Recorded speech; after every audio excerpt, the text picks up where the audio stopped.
The Cincinnati Bengals are no longer waiting for their championship window to open. They are trying to force it open right now. Joe Burrow is healthy. Jamar Chase and T. Higgins still give him one of football's most dangerous receiver duos. And Chase Brown has become the kind of running back who can punish a defense for focusing too much on the passing game. But Cincinnati did not spend this offseason protecting what it already had. It attacked the one problem that kept pulling the entire team backward. And judging by what is happening in training camp, the change may be far bigger than anyone expected. Across from Ted Karras now stands Dexter Lawrence II, a massive interior force the Bengals gave up premium value to acquire. Beside him are Jonathan Allen and Boye Mafe, while Brian Cook and Kyle Duggar bring a new level of strength and flexibility behind them. Karras has already admitted that facing this group every day has made August stressful. That comment matters. This is not outside hype coming from someone watching practice. It is Cincinnati's starting center telling everyone that the defense he faces now feels completely different. At the same time, Dan Pitcher is pushing Joe Burrow under center more often, building new play-action looks and creating more room for Chase Brown to attack. But here is where the story gets uncomfortable. Trey Hendrickson, the most reliable pass rusher Cincinnati had, is now playing for Baltimore. Shamar Stewart has already lost valuable camp time because of a knee injury.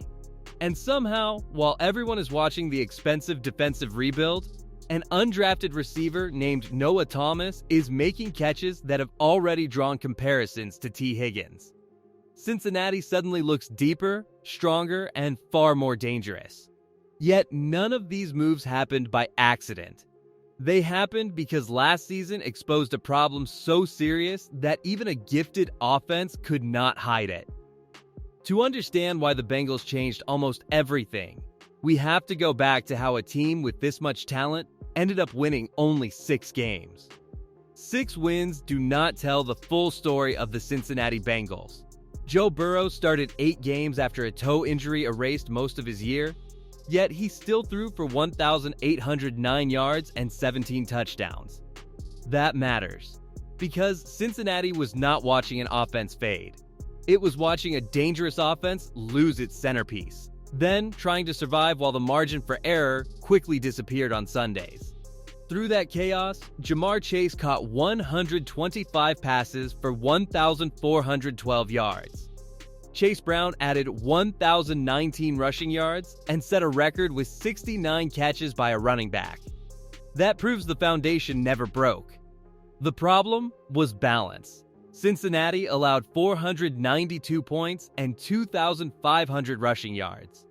Opponents did not need tricks. They could stay patient, run directly at the front, and make the Bengals offense chase games. Still, 2 young defenders gave the coaches something to build around. Demetrius Knight Jr. finished with 106 tackles, while Barrett Carter added 102. Both were rookies, both played all 17 games, and both showed they could handle pressure before the roster was ready to protect them. Their speed was obvious, but blockers kept reaching them too easily. Cincinnati did not need new linebackers. It needed bodies in front of them. That is why the front office stopped treating defense like a repair job and started rebuilding it from the inside out. Cincinnati's defensive spending makes sense only when every addition fits one design this season. Jonathan Allen was not signed to collect tackles. He was brought in to attack gaps and force quarterbacks away from the middle. Boye Mafe gives the edge group speed and movement before the snap. Brian Cook brings experience to the back end, while Kyle Duggar can step into the box without revealing the coverage. The key is how those pieces help each other. If the middle demands extra blockers, Mafe gets cleaner paths outside. If Duggar walks near the line, the offense must decide whether he is covering, blitzing, or closing a running lane. Cook can then play with more freedom behind him. Al Golden now has players who can change jobs without leaving the field. That matters in a division where one week demands power against Baltimore, and the next may demand space and speed against another opponent. But this plan is not about collecting names or winning March. It is about removing the easy answers that offenses found last year. Run inside, Cincinnati now has more weight. Slide protection toward one threat, another defender gets room. Use heavier groups. Duggar can match them without forcing a slow lineup onto the field. Every move has a purpose, yet one player holds the entire structure together. He is the defender Cincinnati trusted enough to trade away the 10th overall pick.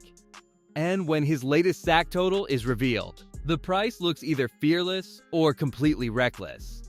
One number makes the Dexter Lawrence II trade difficult to understand. In 17 games for the New York Giants last season, he recorded 31 tackles and only half a sack. Cincinnati still sent the 10th overall draft pick to New York, then extended his contract through 2028. That looks like a huge payment for a player coming off the quietest statistical season of his career. But sacks alone miss why the Bengals wanted Lawrence. His first task is controlling the middle. He can force two blockers to handle him, close lanes before runners arrive, and keep guards from climbing freely toward Demetrius Knight Jr. and Barrett Carter. If those linebackers begin meeting runners in space instead of fighting through linemen, Lawrence changes the defense without touching the quarterback. That is the hidden value Cincinnati believes it purchased. The risk is still real right now. Lawrence is 28, the Bengals surrendered a premium draft choice, and there is no guarantee his older production returns. Yet his career includes 30.5 sacks, 3 Pro Bowl selections, and seasons where he was one of football's hardest interior defenders to move. Cincinnati is betting that last year was the exception, not the beginning of decline. If that bet works, every defender around him becomes easier to use. If it fails, the entire rebuild loses its anchor. And the pressure grows because the man who once delivered Cincinnati's biggest sacks now plays for its most dangerous division rival. The hardest part of Cincinnati's plan is replacing what Trey Hendrickson gave them. He left for the Baltimore Ravens, turning a departure into a division problem the Bengals must face twice each season. No defender on this roster should be expected to copy his production. Cincinnati's answer is to create pressure from several places, forcing offenses to prepare for a group instead of one source. That plan took an early hit when Shamar Stewart suffered a hyperextended knee on his second snap. Zach Taylor confirmed he would miss several weeks, which was good news compared with the fear of a season-ending injury, but bad timing for a young edge defender who needed every live rep. Stewart is not a rookie, but he is still developing after his first NFL season. Missing this stretch slows the growth Cincinnati was counting on. Now the responsibility spreads. Boye Mafe must turn speed into steady pressure. Cassius Howell, a rookie selected 41st overall, has to prove his college burst can survive against NFL tackles. Jonathan Allen and Dexter Lawrence II must squeeze the pocket from inside, while Stewart works toward full strength. The Bengals do not need one player to become Hendrickson overnight. They need 5 defenders to make quarterbacks uncomfortable in different ways. That approach can become harder to block because the danger moves from snap to snap. But to unlock it, Al Golden must use formations Cincinnati rarely trusted before, and those changes are already reshaping both sides of practice. The Bengals are no longer building their defense around a fixed picture. Al Golden can place 5 defenders across the front, stand Boye Mafe or Cassius Howell on the edge, and make offenses identify the rushers. That size can replace a slot corner against heavier groups. Instead of reacting, Cincinnati wants to make the quarterback solve the formation on every snap before the ball moves. That puts value on the nickel defender. Jalen Davis has received first-team work because he understands the calls and moves everyone correctly. Josser Taylor is pushing for those snaps, while Kyle Duggar offers help against tight ends and runs. The job is bigger than covering one receiver. One wrong adjustment can leave every defender playing a different call. Davis has strengthened his case by reading a rollout and intercepting Joe Burrow in practice. The offense is testing its own change. Dan Pitcher is giving Burrow more snaps from under center, which can make the handoff and play action look identical for an extra moment. That pause may be enough for Chase Brown to find cleaner lanes, or for Andre Iosivas to get behind a safety. Mitch Tinsley has also pushed into the conversation with strong red zone work. Cincinnati is not abandoning the shotgun system that made Burrow dangerous. It is adding another question defenses must answer. And while those changes receive attention, the most surprising camp battle belongs to a receiver nobody drafted, competing against an entire class built to fill specific holes. Cincinnati's draft class was built around needs. Cassius Howell arrived in round 2 for the edge. Takario Davis followed in round 3 for corner length. Round 4 brought center Connor Liu and receiver Colby Young. Tackle Brian Parker II followed, then tight end Jack Endries and defensive tackle Landon Robinson finished it. Each pick answered a need, but none created the strangest story. That belongs to Noah Thomas, a 6'5" undrafted receiver who finished with 89 catches, 1,238 yards, and 19 touchdowns. His final season at Georgia produced only 16 catches, explaining why the draft ended without his name being called. Yet it did not erase his size, reach, or scoring history. He had also learned several systems, making that quiet season more complicated than it looked. Now Thomas is forcing Cincinnati to look closer.